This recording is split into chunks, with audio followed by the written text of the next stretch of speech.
Namaskar. You're watching Midday Prime on DD India, India's voice to the world. Thanks for being with us. Prime Minister Narendra Modi has dedicated to the nation 35 pressure swing absorption oxygen plants which were established under the PM CARES. And this is across the entire country. He did so from Uttarakhand. More on this health infrastructure related story, along with news from the world, across the world, and also from the world of business and sports. But first, let's begin with the big news at this hour. Prime Minister Narendra Modi dedicates to the nation 35 PSA oxygen plants across 35 states and union territories established under PM CARES. And the Prime Minister says India's work during the pandemic is representative of India's immense capabilities.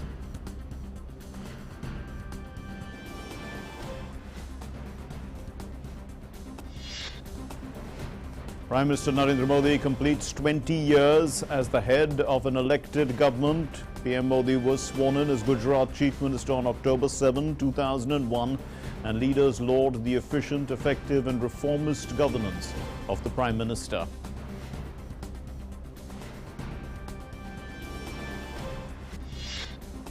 In the Lakhimpur Kheri violence case, the Supreme Court asked the UP government to submit a status report on the matter by tomorrow. The apex court calls the events unfortunate.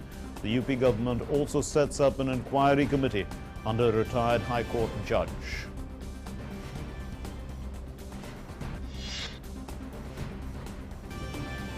Two civilians, a principal and a lady teacher of a school, are shot dead by suspected terrorists in Safa Kadal area. This is Srinagar.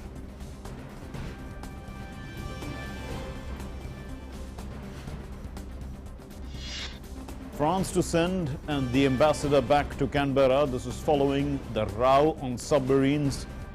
Paris had recalled its ambassadors from Canberra and Washington, D.C. in protest over the AUKUS Pact.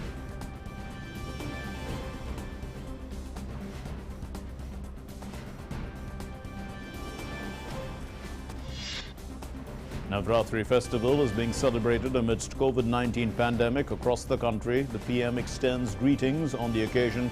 Prasar Bharati Network brings special shows, live coverage and much more to pep up the festive mood.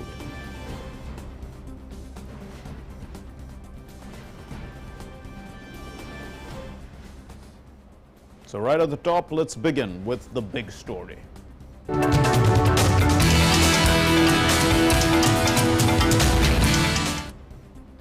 Prime Minister Narendra Modi dedicated to the nation 35 PSA oxygen plants in the event at the AIIMS Rishikesh. The Prime Minister dedicated these oxygen plants across 35 states and union territories. And with this, all districts across the country now have commissioned PSA oxygen generation plants. Till now, a total of 1,224 PSA oxygen plants have been funded under the PM CARES. This is across the entire country, out of which more than 1,100 plants have been commissioned, providing an output of over 1,750 metric tons of oxygen per day. And the project to commission the PSA oxygen plants to each district of the country was executed while dealing with the complex challenges of hilly areas, islands, as well as territories with difficult terrain. Operations and maintenance of these plants have been ensured by training more than 7,000 personnel. They come with an embedded Internet of Things, IoT, that is, device for real-time monitoring of their functioning and performance through a consolidated web portal. The Prime Minister said that a network of PSA oxygen plants is being set up around the country to strengthen the fight against COVID-19 in the future.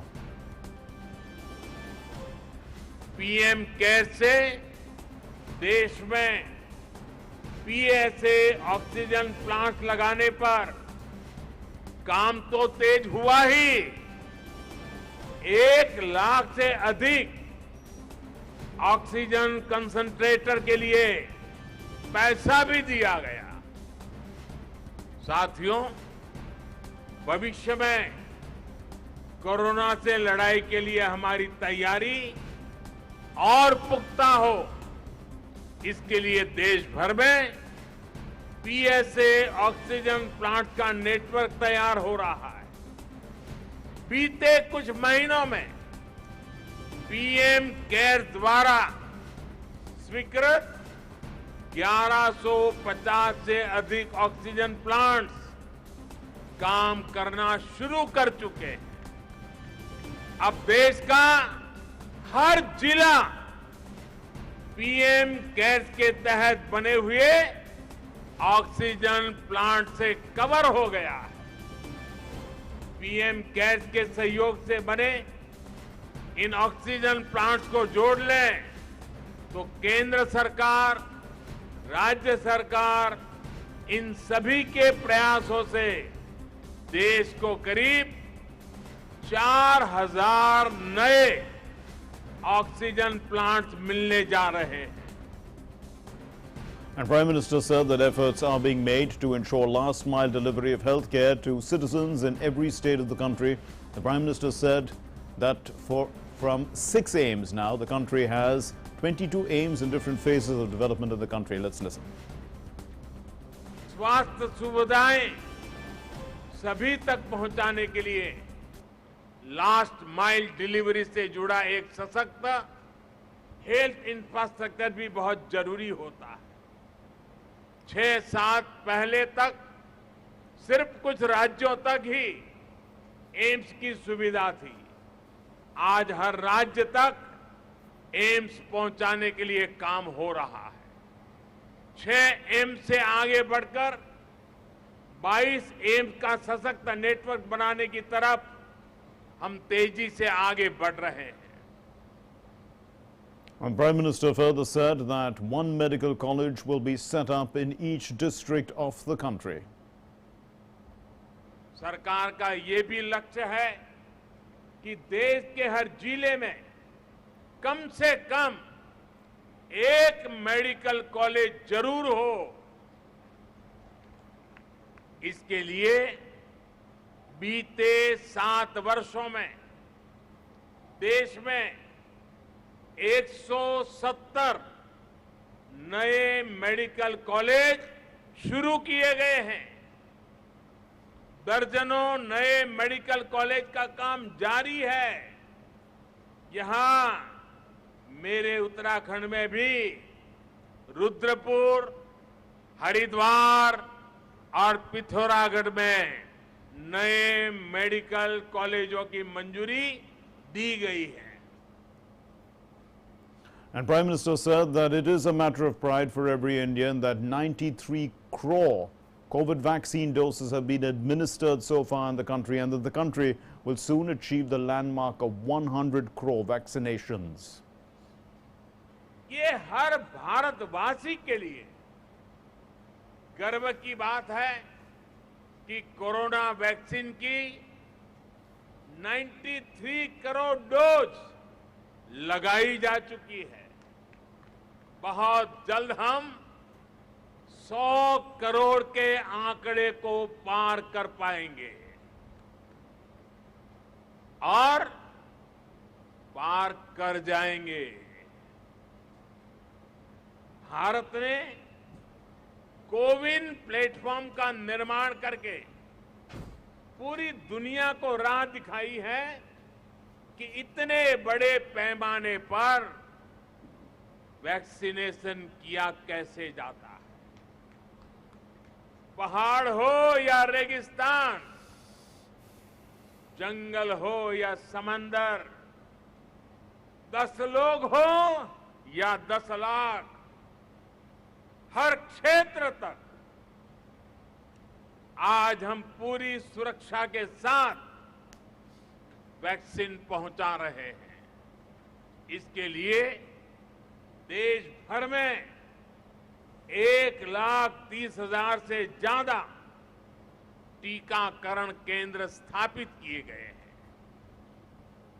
And the Prime Minister also said that it is not easy to deliver vaccines in the mountainous terrain, but the way Uttarakhand has led the nation in the world's largest vaccination drive is commendable. यहां राज्य सरकार के प्रभावी management की वजह से उत्तराखंड भी बहुत जल्द 100% पहली डोज का पड़ाव पूरा करने वाला है और इसके लिए मुख्यमंत्री जी को, उनकी पूरी टीम को, यहां के हर छोटे मोटे सरकार के साथियों को मैं हृदय से बहुत बहुत बधाई देता हूं। And the Prime Minister also talked of the e-Sanjeevani application that has reduced the burden of the people of Uttarakhand who were earlier dependent on for their routine checkups and mundane medical assistance by walking miles. That's what they needed to do at that time. And the Prime Minister said that they can now acquire immediate consultation from top healthcare professionals from the comfort of their homes.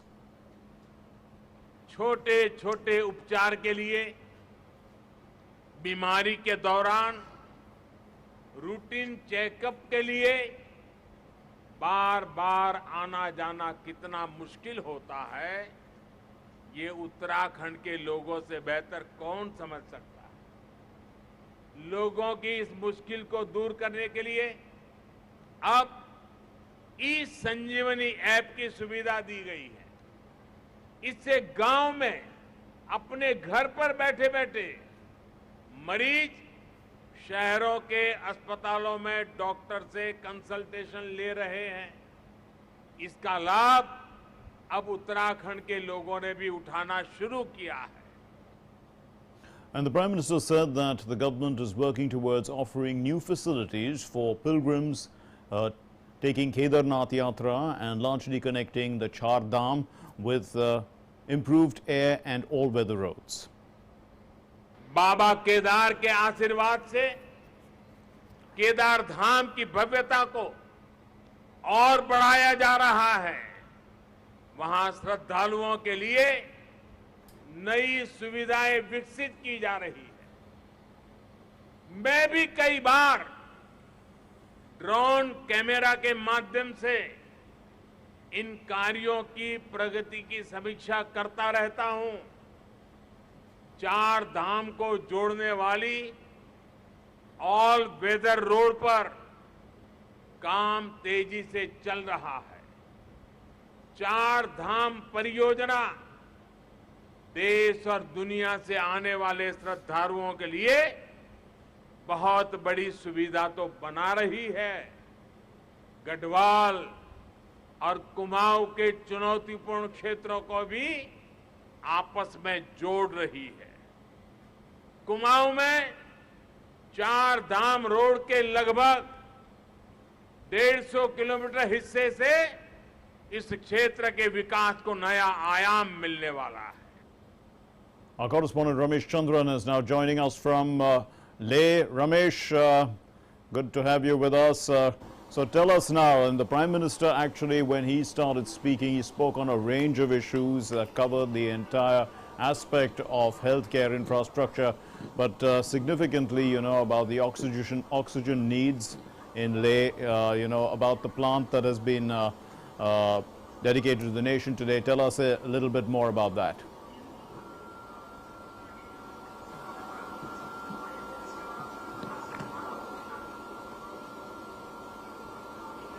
Yeah, definitely, Mark, when he is talking about Himalayan range from Himalayan state, it is obvious the connectivity, last mile connectivity is a big issue and big challenge for any administration. Especially right now, I am in a oxygen plant here in S&M Hospital in Leh District Hospital. This is one facility that provides actually a confidence to the administration and to medical and health department in Ladakh region. Because after a month or so, the roads will be closed and nothing will move in and move out. So in such kind of situation, dependency from outside for oxygen especially. As you know, Ladakh is a high altitude region and here oxygen levels are anyway are 30% less. Right. In such situation, if somebody falls in sick for COVID or some other region, so this plant gives a confidence for the services, and such plants are established in Janskar, which is a very remotest area, and Dras, that is very coldest habitation, in second coldest habitation in the world, and in Chushul area, Tangse, and in Nubra area, which are generally get closed during the winter season on road communication. This gives a confidence for administration definitely, and let me tell you one thing, Prime Minister was referring 100% vaccination.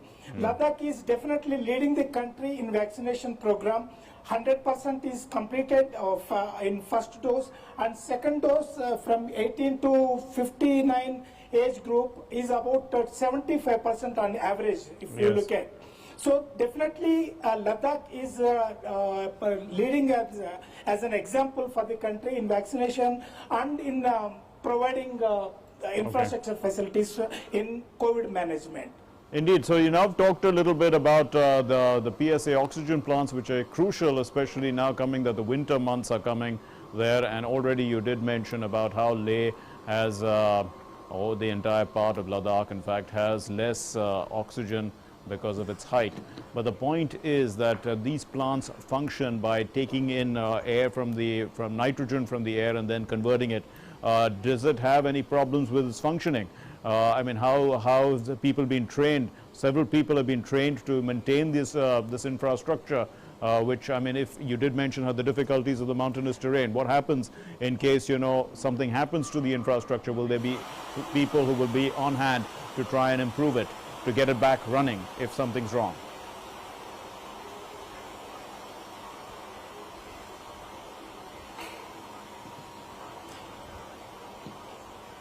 No, definitely. This is another point which UT administration has taken care, and DRDO is there to support the local workers here, and definitely they have trained personnel here to operate these new plants here, oxygen plants. We have just adjacent to this plant, we have another plant which is actually giving services till yesterday, and today this is also adding to S&M services, which is 1000 LPM per day capacity plant. Definitely technical support is there from DRDO, and Tata Institute also is there, and they have given training to whoever is working here 24 hours into 7.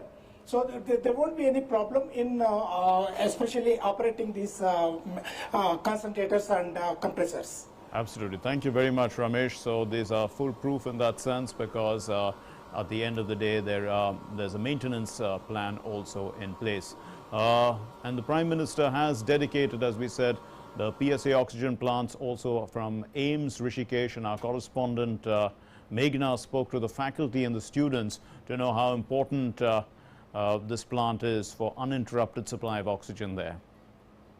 Students and faculty at AIMS Rishikesh, which has just got an oxygen plant dedicated by Prime Minister Narendra Modi, and I will speak to them and actually try to understand how essential is an in-house oxygen generation plant for the hospital and the institute. Ma'am, first I'd like to ask you, how essential do you think such oxygen plants are there are for every hospital? So having an in-house oxygen plant, we don't have to get it from somewhere where it takes time for the oxygen to get transported. So it will be beneficial for the whole district, not only in Dehradun or in Rishikesh, but also the surrounding areas of Haridwar and Western UP. So it will be actually very beneficial. How difficult it is to procure oxygen when we talk, be it the cylinders or the oxygen tankers that are there? We will be able to cooperate any kind of such kind of situations in which we will be needing more oxygen in future, and we will definitely, it will help the state also because transportation and all those things also have a cost issue and time issue, all that will be managed. Definitely, and we'll also speak to some students. What do you think as a student, and you know, in the future, also in the near future, you'll be you have recently seen a pandemic, and we are undergoing a pandemic. But besides that, how important do you think such sustainable solutions are important? These solutions are really necessary. As we have seen in the pandemic, there was a lot of havoc created, but we managed it nicely. But we don't know what in future we will be seeing. Like in future, maybe a more a devastating pandemic may come. So these all are basically, I think, preparations for facing them nicely. More preparedness results in more confidence in the people who are actually addressing the patients. It will be very helpful. And so we actually would like to speak to some more students. What have you seen in the pandemic, and how do you think when now the situation is far better and vaccination is also at a high rate, but anything else coming in the future? Already geared up for it? This installation of this oxygen plant has made our institute more independent and has strengthened our institution. Minister Narendra Modi has inaugurated, such oxygen plants across the nation, not only here in AIIMS Rishikesh. How do you think, the medical fraternity is elated? yeah, medical fraternity is very elated because we are proud to have such a great Prime Minister who has laid emphasis on this part of, which people usually neglect in various countries. The faculty and the students think that it is one of the steps to actually be prepared for anything that comes up in the future, to ensure uninterrupted supply of oxygen in the near future in the hospital or the institute as well. With camera person Ajay, this is Meghna Dev for DD India from AIIMS Rishikesh. That was Meghna on the spot, and she's on the spot right now as well with us. Meghna joining us from Rishikesh. Meghna, so let's look at, the Prime Minister spoke of many aspects of health infrastructure, and you also talked to the students who they gave us a futuristic view, why we needed this kind of infrastructure.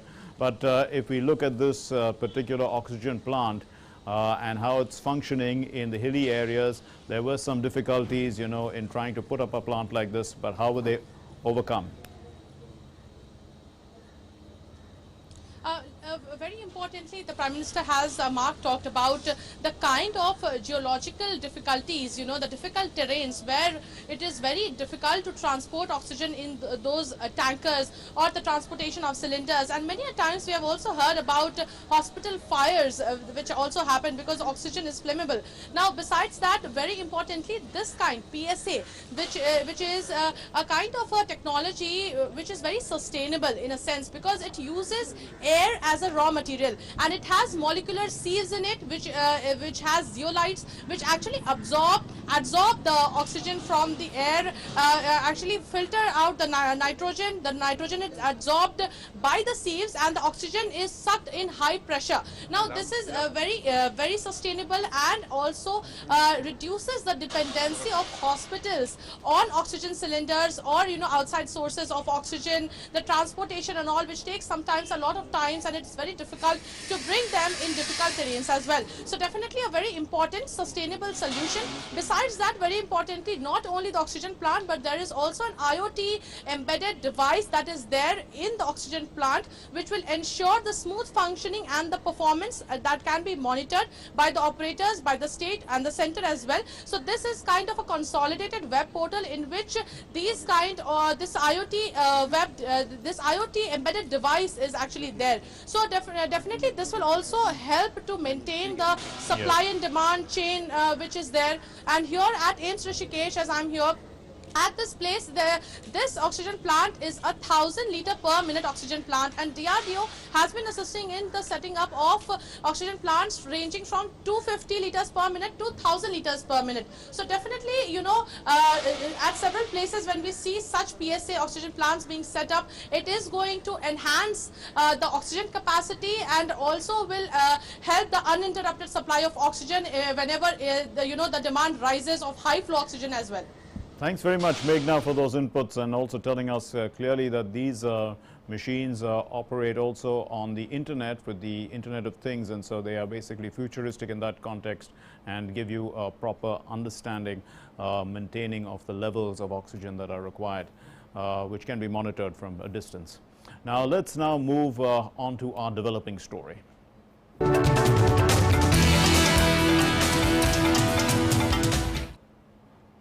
The Supreme Court has asked the Uttar Pradesh government to file a status report by tomorrow. This is on those who are the accused, against whom FIR is registered, and those who have been arrested. The Uttar Pradesh government told the Supreme Court that an SIT has been constituted and a single-member inquiry commission has been constituted also to file a status report. Now, the Supreme Court on Wednesday had taken suo motu cognizance of the Lakhimpur Kheri violence and deaths in Uttar Pradesh on October 3.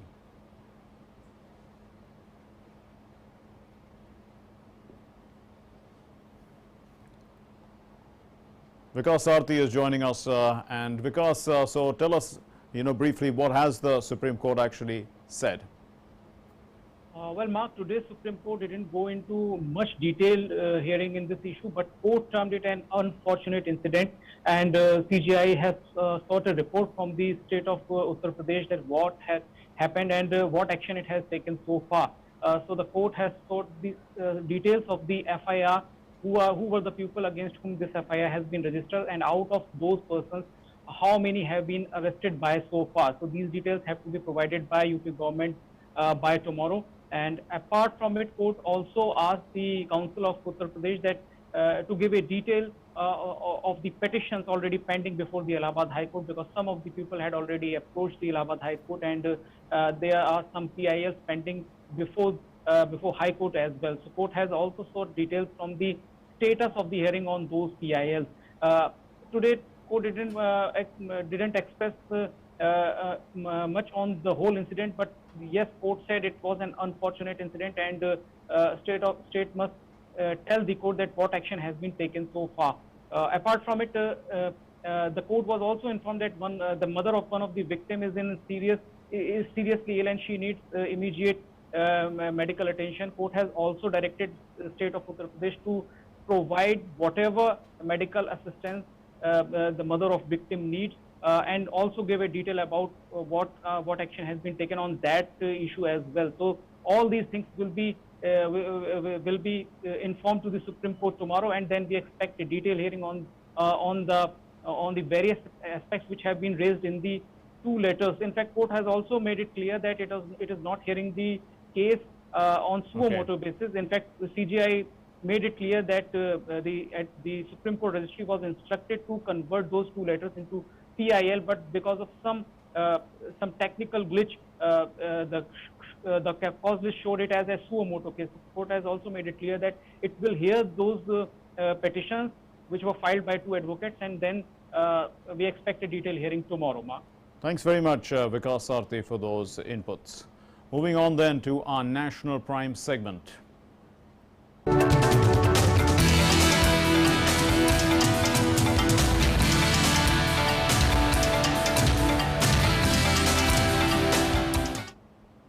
So speaking at the DD News Conclave program, the External Affairs Minister, Dr. S. Jaishankar, spoke of India's recognition and global influence as a first respondent to the world's key concerns, seen in the response to COVID or other humanitarian needs or disasters. Let's listen.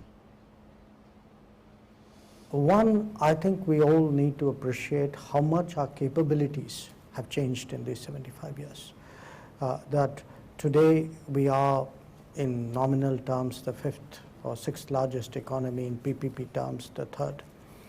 That our political influence, our capability to contribute in many ways. I mean, we are seeing it today in terms of vaccines in response to COVID, but even in terms of humanitarian assistance or disaster response in Nepal, in Yemen, in Africa, in Sri Lanka, we are seen very much as a first responder.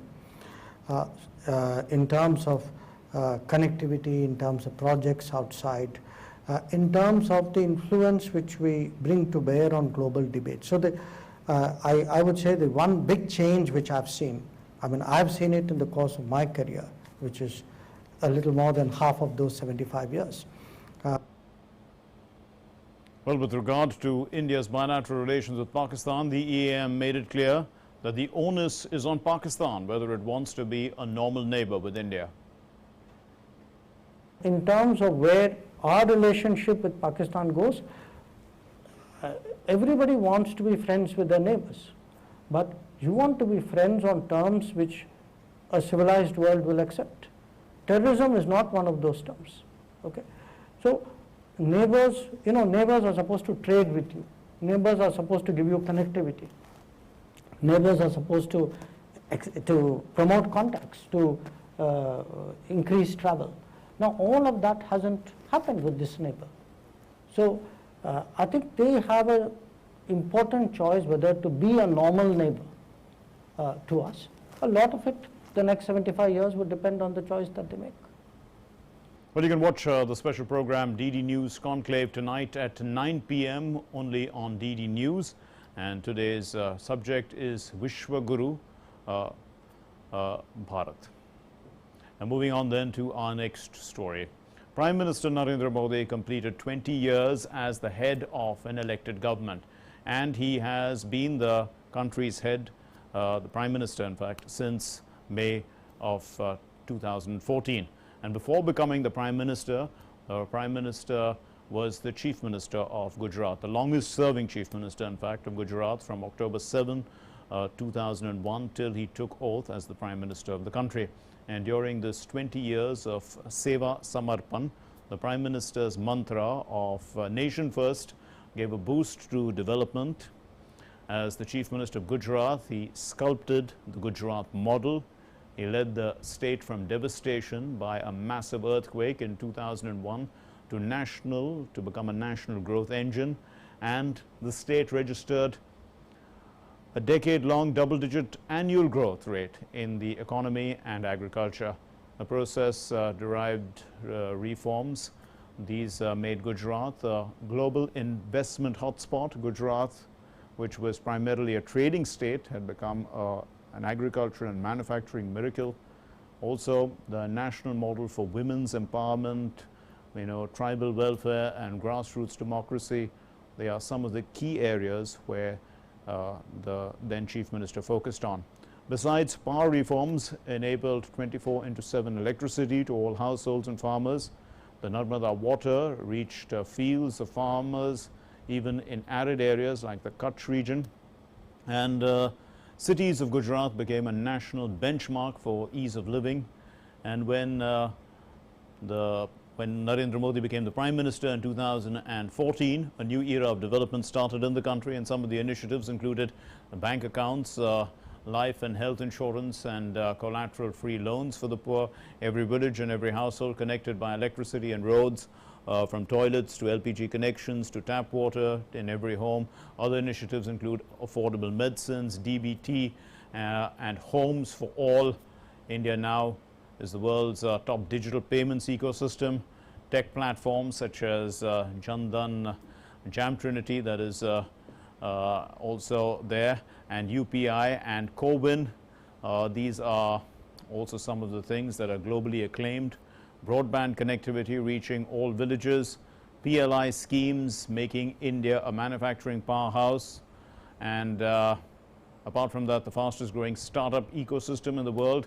Prime Minister also took some big and bold decisions in national interest, and they included the PM Kisan, one of India's biggest ever pro-farmer schemes, and also big bang reforms like GST, IBC, that's the Insolvency and Bankruptcy Code, labor laws, setting up of strong base for growth.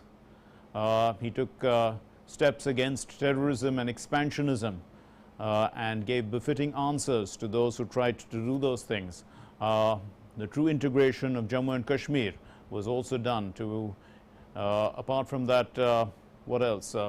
He ensured that that law of triple talaq was outlawed. There was also the empowering of millions of minority women, and there was cultural resurgence with the Ram Mandir and the Kashi corridor. Also, we must not forget Yoga Day, which was a big achievement on the international stage. Now, BJP National President JP Nadda has extended his greetings to Prime Minister Narendra Modi on completing 20 years of service to the nation. Let's listen. पहले गुजरात के मुख्यमंत्री और उसके बाद दुनिया के सबसे बड़े लोकतंत्र के प्रधान सेवक के रूप में 20 वर्षों की उनकी जन सेवा की यात्रा, जहां निराशा के माहौल से देश को निकालकर विश्व गुरु के पद पर अग्रसर करने की रही है, वहीं उन्होंने एक कर्मयोगी के रूप में देश के जन जन को नया भारत, न्यू इंडिया के विजन को साकार करने का आत्मविश्वास भी दिया है। एक जनप्रतिनिधि के रूप में, एक जनसेवा के 20 वर्ष पूरे होने के उपलक्ष्य में मैं आज देश के सर्वोच्च नेता सम्माननीय प्रधानमंत्री श्री नरेंद्र मोदी जी को दिल की गहराइयों से अनंत बधाई देता हूं। The Union Minister of Information and Broadcasting, Anurag Singh Thakur, congratulated Prime Minister Narendra Modi on completing 20 years of public service. And Anurag Singh Thakur said that the Prime Minister worked for the welfare of the poor and the common man and never took a break in this entire time.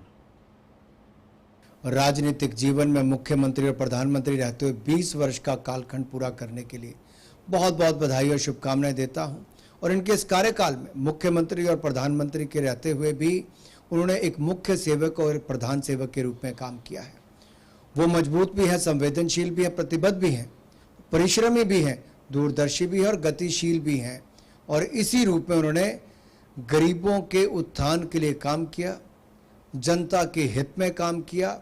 और इन 20 वर्षों में शायद एक दिन का भी छुट्टी ना ली हो, अवकाश ना लिया हो, ना व्यक्तिगत जीवन के लिए छुट्टी ली, ना राजनीतिक रूप से मुख्यमंत्री और प्रधानमंत्री की इस पूरी सेवा देते हुए एक दिन भी वो बाहर नहीं रहे, पद संभाल के रखा और राज्य और देश को आगे बढ़ाते गए। दुनिया के सबसे बड़े लोकतंत्र में प्रधानमंत्री मोदी जी की जो प्रधान सेवक की भावना से जो काम करते हैं, सबका साथ, सबका विकास, सबका विश्वास मूल मंत्र के साथ जो काम किया, शायद यही कारण है गुजरात को भी आगे बढ़ाया तो बाद में भारत को भी आगे बढ़ाने का किया। और ये 20 वर्ष तो मैं कहूँगा उनके सुशासन, सेवा, समर्पण भाव के लिए जाने जाएंगे। ये ऐतिहासिक 20 वर्ष का कार्यकाल ना केवल मोदी जी के जीवन की उपलब्धि है, ये भारत को आगे बढ़ाने के लिए एक बहुत बड़ा काम उन्होंने किया है। The Union Minister of State for Information Broadcasting and Fisheries, Dr. L. Murugan, reiterated the centre's commitment to the welfare of the country's fishing community. Addressing a meeting of representatives of fishermen associations in Nellore in Andhra Pradesh, he said a separate ministry for fishermen's welfare had been set up by the NDA government for the first time after over 70 years of independence, and a sum of 20,000 crore rupees had been allocated for development of this sector. A seaweed park has also was being established for the first time to promote economic development and to provide jobs to rural fishermen and fisherwomen in particular. They have some of grievances and they want to be how to develop. They give some suggestions also to improve this fishery sector, and they need a cooperative sector, and they are doing this because the Nellore is contributing in this sector is huge, and the Andhra Pradesh also they are involving in the fisheries activities, and this MSS people they are involving in this fisheries activities. So they have given some of grievances, and we are going to address in this. The External Affairs Minister, Dr. S. Jaishankar, while virtually addressing the India-ASEAN Business Summit, talked about how India coped with the COVID crisis. The EAM also said that India is keen to work with ASEAN countries for the ease of doing business and for a viable Indo-Pacific. We aspire to be a more effective engine of growth and a part of a reliable and resilient supply chains. International cooperation, especially among businesses, will be very much a key to the better world that we all seek. India and ASEAN can surely work together more closely to this end. In a significant achievement, India's COVID-19 vaccination coverage has crossed the 92 crore landmark milestone. Over 92.60 crore vaccine doses have been administered so far under the nationwide vaccination drive, while over 43.09 lakh vaccine doses were administered in the last 24 hours.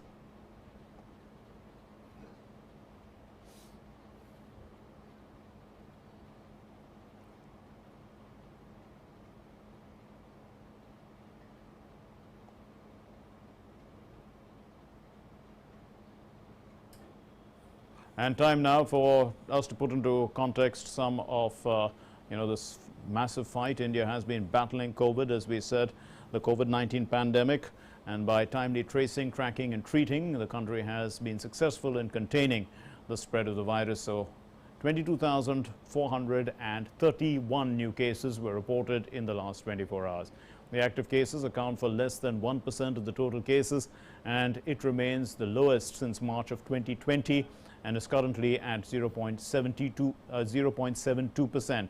So the active caseload, in fact, it stands at its lowest in 204 days and is now at 2,44,198. The recovery rate is the highest since March of 2020.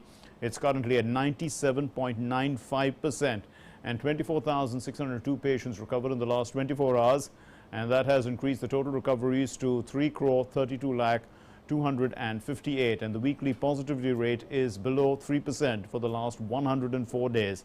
It's at 1.68%. The daily positivity rate is less than 3%, and this is for the last 38 days.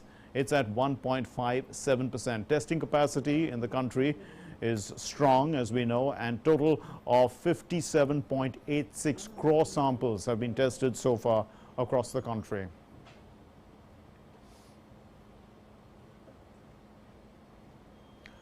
Unknown gunman shot dead the principal of a school and a woman teacher in Safa Kadal area of Srinagar. This is what official sources have said, and they said that the gunmen are suspected to be terrorists. They fired upon the duo Satinder Kaur and Deepak Kaur.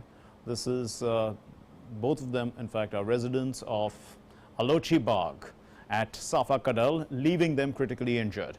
They were shifted to Kim's hospital, where they were brought dead on arrival, according to the officials. The latest incident comes a day after 3 civilians, including the owner of Bindru Medicate, was shot dead in Srinagar and Bandipora. The police said that this is a conspiracy to target the local ethos and values and to defame the Kashmiris, the local Kashmiris. को target करने के जो incidents पिछले कुछ रोज से जो हुए हैं, ये अपने आप में दरिंदगी, वहशत और दहशत का एक मेल है, जिसमें बिल्कुल बेगुनाह जो लोग हैं, जो समाज की सेवा में लगे हैं, जिनका किसी से कोई लेना देना नहीं है, उनको टारगेट किया जा रहा है। ये दहशत का माहौल पैदा करने के निशाने से इस तरह की कार्रवाई जो है, और कम्युनल रंग देने के लिए ऐसी किलिंग्स को, ताकि आपसी भाईचारा जो जहां पर कश्मीर में आपस में लोगों का है उसको नुकसान पहुंचे, उसको ठेस पहुंचे, उस तरह के इरादे से जहां पर हो रहा है, जो इंसानियत को निशाना बना रहे हैं, जो जम्मू कश्मीर का आपसी भाईचारा उसको निशाना बना रहे हैं, जो जहां का लोकल एथॉस और वैल्यूज़ है उसको निशाना बना रहे हैं, मुझे लगता है कि इनको जल्दी बेनकाब करने में पुलिस कामयाब होगी। The auspicious 9-day-long festival Navratri begins today with great festivity and fervor across the country. The 9-day festival is dedicated to 9 different forms of goddess Durga. Ma Durga is worshipped in 9 forms, and each day is dedicated to one of her avatars. The first night of Navratri is dedicated to Shailputri, the daughter of the mountains. Devotees are seen visiting temples to worship, following COVID-19 guidelines and restrictions, of course.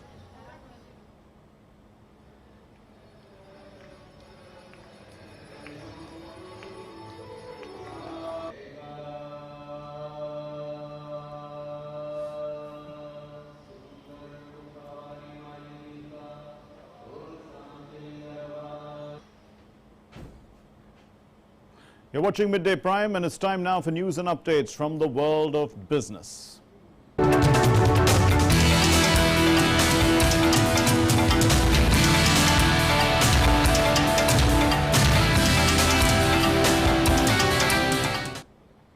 And Tanvi has all the action from the stock markets and elsewhere. Over to you, Tanvi.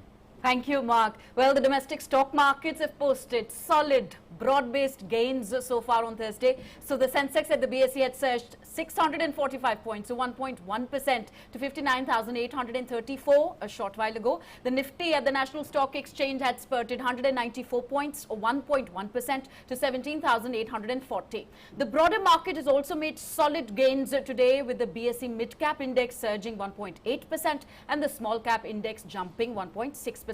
The top index gainers so far on the BSE are Titan Company. In fact, Titan Company has gained near 10% today. Mahindra & Mahindra, Maruti Suzuki, IndusInd Bank and HCL Tech with gains of between 3.2 and 9.9%. The top index losers so far are ONGC, Dr. Reddy's Labs, Divis Labs and Coal India with losses of between 0.8 and 3.5%. Other key Asian markets have also rallied on Thursday, taking heart from a late recovery on Wall Street after US politicians appeared near to a temporary deal to avert a federal debt default, and as Russia reassured Europe on gas supplies, calming volatile markets. So easing oil prices also lifted the stock markets. So MSCI's broadest index of Asia-Pacific shares outside Japan jumped 1.2%. Japan's Nikkei 225 index rose 0.5%. South Korea's Kospi index surged 1.8%. And Hong Kong's Hang Seng index zoomed 2.8%. The Chinese market remained closed for a holiday. Over on Wall Street, the domestic benchmark indices ended higher on Wednesday as investors grew more optimistic that congressional Democrats and Republicans could reach a deal to avert a government debt default. Stocks were lower for much of the session after a strong showing of private jobs in September fueled bets that Federal Reserve could start reining in monetary stimulus soon. The Dow Jones Industrial Average rose 0.3%, hence S&P 500 gained 0.4% and the Nasdaq Composite Index climbed 0.5%. Back home at the interbank forex market, the rupee had appreciated 22 paise against the dollar in opening deals on Thursday, tracking firm domestic stock markets. Later in afternoon deals, the rupee had strengthened 24 paise to 74 rupees 74 paise against the greenback. At the multi-commodity exchange, gold and silver both are retailing on the higher sides in afternoon deals. Gold recorded a marginal hike though, advancing 18 rupees to 49,925 rupees per 10 grams. Silver on the other hand strengthened 397 rupees at 61,400 rupees per kilo in afternoon deals. And now let's shift our attention to the energy market. Global crude oil prices have dropped for a second session on Thursday under pressure from an unexpected rise in US crude stocks that raised concerns over demand after prices rallied to multi-year highs. So US crude slid 52 cents or 0.7% to $76.91 a barrel. On Wednesday, the market had climbed to $79.78 a barrel, the highest since November 2014. Brent crude lost 8 cents or 0.1% to $81 a barrel. Back home, petrol and diesel prices have been increased for the third consecutive day on Thursday, despite a drop in international crude oil prices, sending retail rates to all-time high levels. So petrol is retailing at 103.24 rupees per litre in Delhi after the fresh hike, while it has crossed 109 rupees per litre in Mumbai.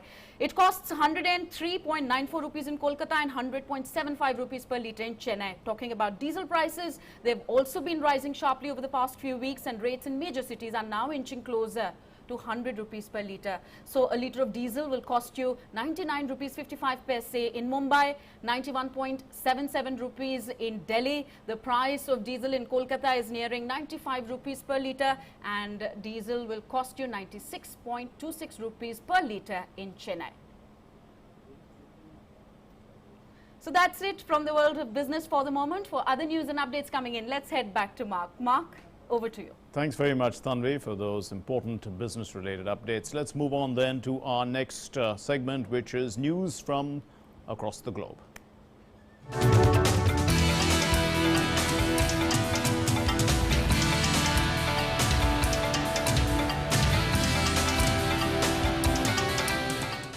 France announced on Wednesday that it will return its ambassador to Australia, ending a weeks-long diplomatic protest over Canberra's decision to scrap a submarine contract. Paris called its envoy on September 17, enraged at Australia's decision to tear up a landmark defense contract which was worth about $65 billion in favor of a US offer. So the French Foreign Minister Jean-Yves Le Drian told the Parliament that the ambassador would now return to Canberra with two objectives. And he said that France's differences with Britain were getting bigger, and it was up to London to provide proposals to improve relations between the two allies. The ambassador's planned return was welcomed by Australia's government. The treasurer there, Josh Frydenberg, said that he hoped the allies could now move beyond the recent disappointments. Now, the United States and China, they have agreed in principle for their presidents to hold a virtual meeting before the end of the year. A senior U.S. administration official said this after holding high-level talks aimed at improving the communication between the two countries. The closed-door meeting at an airport hotel in the Swiss city of Zurich, in fact, between the U.S. National Advisor, Security Advisor Jake Sullivan and China's top diplomat Yang Jiechi was their first face-to-face encounter since an unusually public and acrid airing of grievances in Alaska in March. The U.S. officials had suggested that this meeting was a follow-on from President Joe Biden's September 9 call with the Chinese President Xi Jinping over the telephone, prior to which the world's top two economies, they appeared to have been locked in a stalemate. Now, at the end of the day, both Beijing and Washington said that the talks, which lasted 6 hours, were constructive and candid. The U.S. side said that the tone was very different from Alaska. A federal judge on Wednesday has temporarily blocked a near-total ban on abortion in Texas, which was the toughest such law in the United States, in a challenge brought by President Joe Biden's administration after the U.S. Supreme Court had allowed it to go into effect. Now, the action by the U.S. District Judge Robert Pittman in Austin, in Texas, it prevents the state from enforcing the Republican-backed law. The law prohibits women from obtaining an abortion after 6 weeks of pregnancy. Litigation over its legality continues. The case is part of a fierce legal battle over abortion access in the United States, with numerous states pursuing restrictions. Judge Pittman's action can be appealed now by the Texas government in the New Orleans-based U.S. Fifth Circuit Court of Appeals, which is a conservative leading body that previously allowed the Texas abortion ban to proceed. So Pittman was appointed by the former President Barack Obama, who is a Democrat. So let's now move to stories from the world of sports.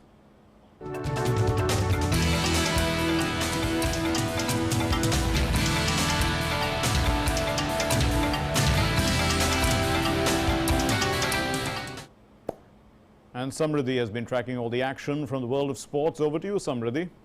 Well, thank you, Mark. Good afternoon and a very warm welcome to Sports Prime. Let's take you quickly through what's happening in the world of sports. To begin with IPL, Sunrisers Hyderabad beat Royal Challengers Bangalore by 4 runs in a thrilling match. Now, chasing the target of 142 runs, Royal Challengers Bangalore made 137 for 6 in the stipulated 20 overs. All the bowlers from Sunrisers Hyderabad got 1 wicket. Umran Malik was the best bowler for Sunrisers when it comes to bowling figures. The 21-year-old pacer from Jammu and Kashmir also bowled the fastest ball by an Indian in IPL history with his 152.95 kilometers an hour delivery to Devdutt Padikkal in his second over. In today's IPL fixture, Punjab Kings 11 will be facing Dubai International Stadium, while in another match, Kolkata Knight Riders will face Rajasthan Royals in Sharjah Cricket Stadium. The first T20 of the 3-match series between India and Australia women's team is currently underway. Australia won the toss and chose to field first. Putting into bat first, India had a bad start as visitors losses 3 early wickets. Till the last reports came in, India were at 78 for the loss of 3 wickets. Anshu Malik has created history by becoming the first Indian woman wrestler to reach the final of the 2021 Senior World Wrestling Championship being held in Oslo, Norway. Now, Anshu will play gold medal bout against USA wrestler Helen Morales later in the day. Moving on to shooting, Indian shooters continued their stellar performance in the Junior Shooting World Cup, and on Wednesday the Indian team won the gold medal in the women's 25-meter pistol. The trio of Manu Bhakar, Namia Kapoor and Ridham Sangwan defeated America 16-4 to win the gold. This is India's 9th gold medal in the competition. At the same time, this is Manu Bhakar's 4th gold in this competition. Well, that's all from the world of sports for now. Back to you, Mark. Thanks very much, Samriddhi. And now let's go across to our next segment, and this is Live Prime.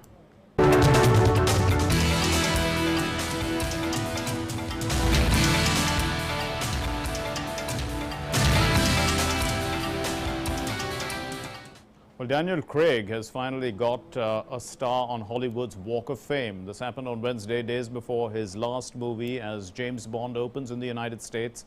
The movie is titled No Time to Die, and it marks Craig's 5th and his final outing as the British secret agent, ending a role that has spanned 15 years. The actor's pink and terrazzo star was in fact placed next to that of the late Roger Moore, who had also played Bond in 7 movies from 1973 to 1985.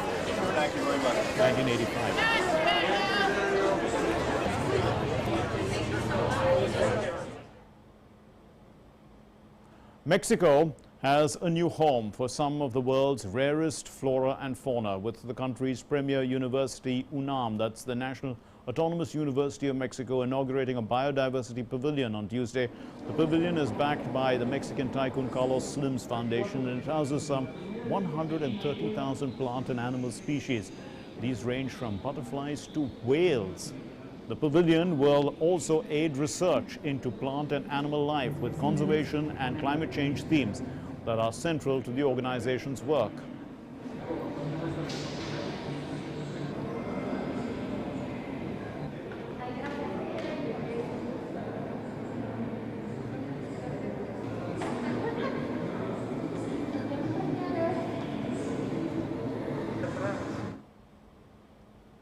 And that wraps up Midday Prime for today. Thanks very much for your company.